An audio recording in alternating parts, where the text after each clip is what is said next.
Hello everyone, I'm M. This happened to me a while ago, but I hesitated to share it anywhere because I thought no one would believe me. But I just can't hold it in anymore. I have to tell someone, anyone, and I don't care if no one believes me. So please, relax, get a snack and some drink and enjoy my suffering. This story is called What Happened to Debbie? Part 1. The Disappearance. It started like any other afternoon. The late autumn sun filtered through the trees like gold dust. Birdsong echoed through the canopy. The smell of pine needles and wet earth followed our every step. We were hiking along the ridge near Ravenwood Forest, a dense, twisted expanse of trees that locals call hollow land. Legends say the forest watches, waits, that it takes people in, but rarely lets them out. But we weren't superstitious. We laughed off the stories. She walked ahead, just out of reach. She always liked leading the way. I paused to tie my shoe. Just a second. When I looked up, she was gone around the bend. "Wait up!" I shouted. No response. I jogged to catch up, rounded the same bend. She wasn't there. I shouted again. The only reply was the wind shifting through the branches. I searched until night fell, then returned with rangers, dogs, even drones. We walked the same stretch of trail over and over. Every lead vanished like smoke. Her footprints stopped mid-path. Not faded, stopped, as if she'd been lifted off the ground. No clothing, no phone, no signs of struggle, nothing. Part 2. The Return. 3 days later, at 6 in the morning. I heard the front door creak open. I grabbed a bat and ran downstairs.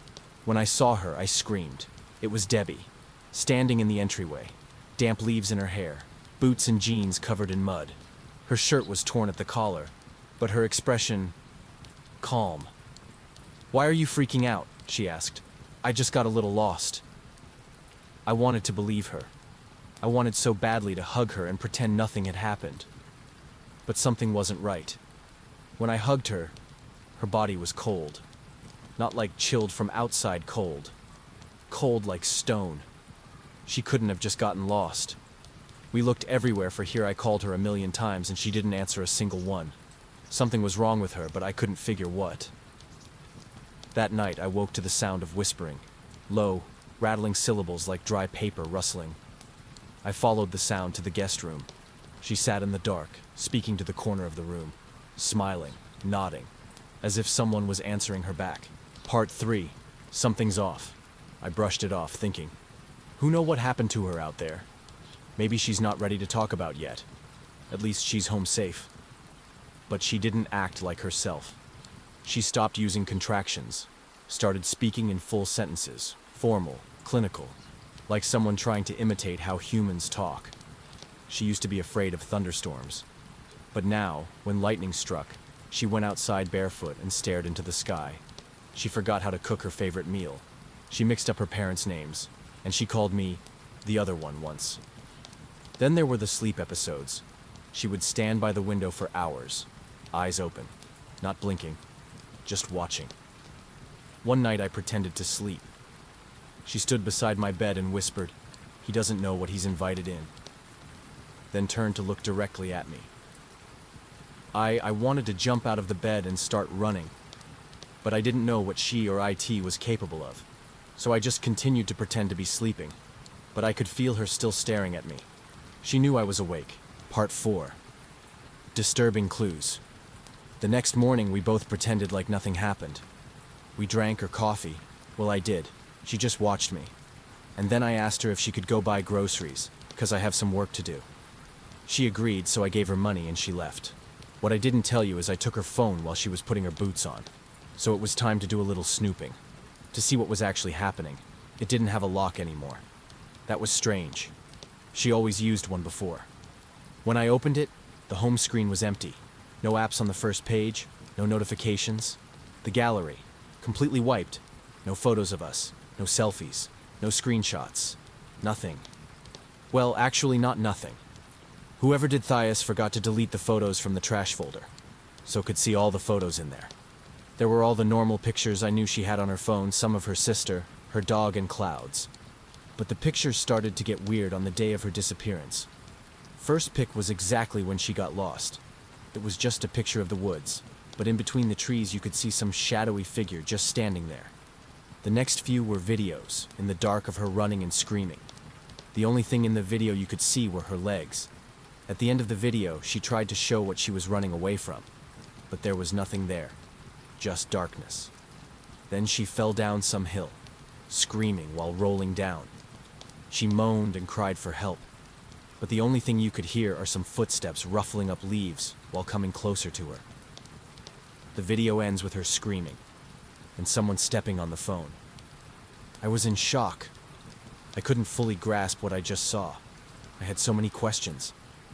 How is it possible she was in the forest and for none of us to at least hear her? What was that thing chasing her, and what did it do to her? I had to continue looking. The next and the last photo on the phone was of me taken from a low angle. I was asleep in bed. The image was slightly tilted, like whoever took it was holding the phone sideways.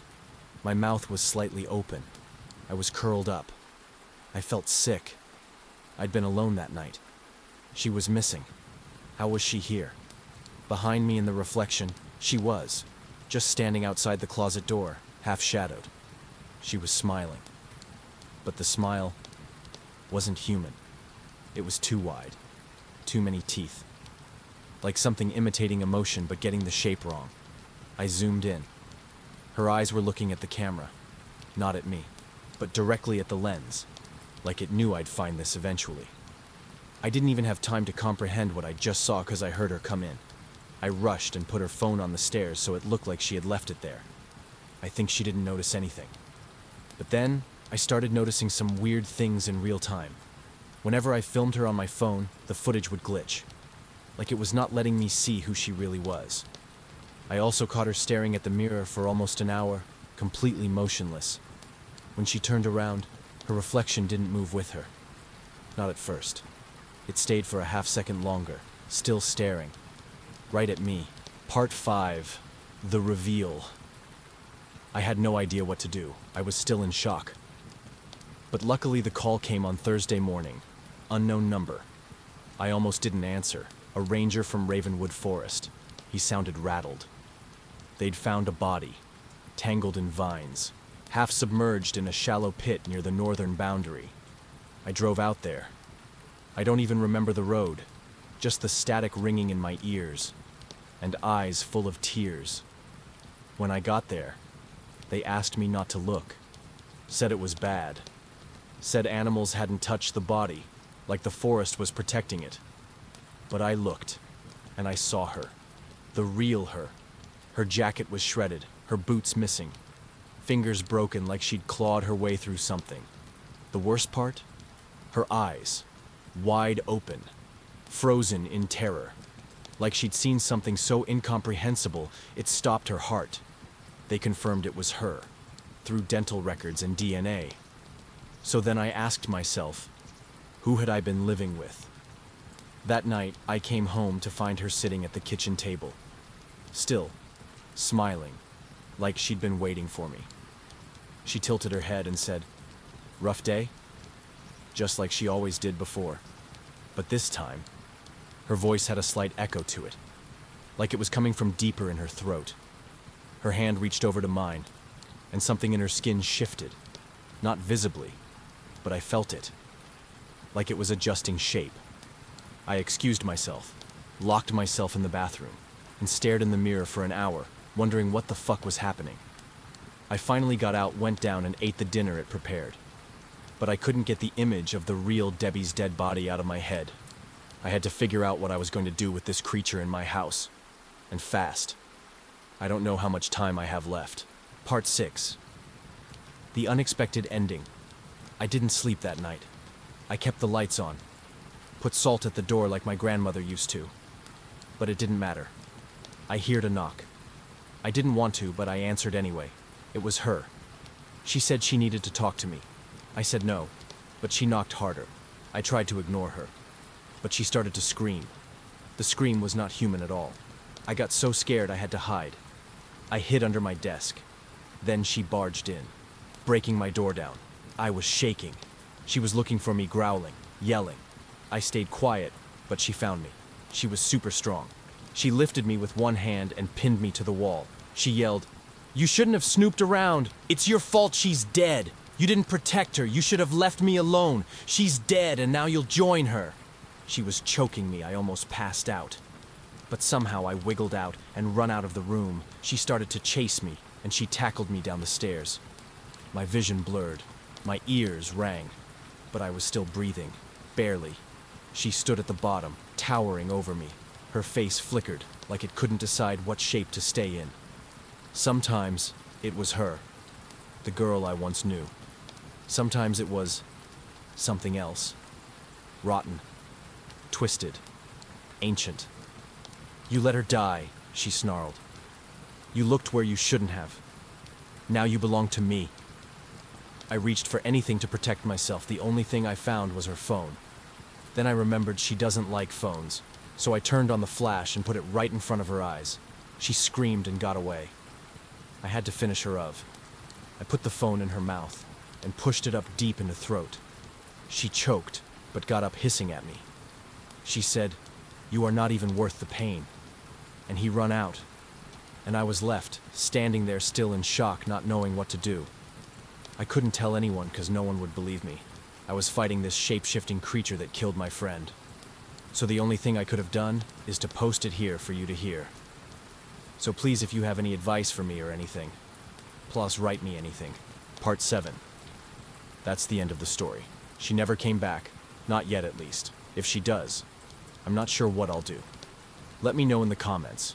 What should I do? And have any of you gone through something similar? Oh yeah, and don't forget to like, subscribe, and turn on notifications. You won't want to miss what's coming next.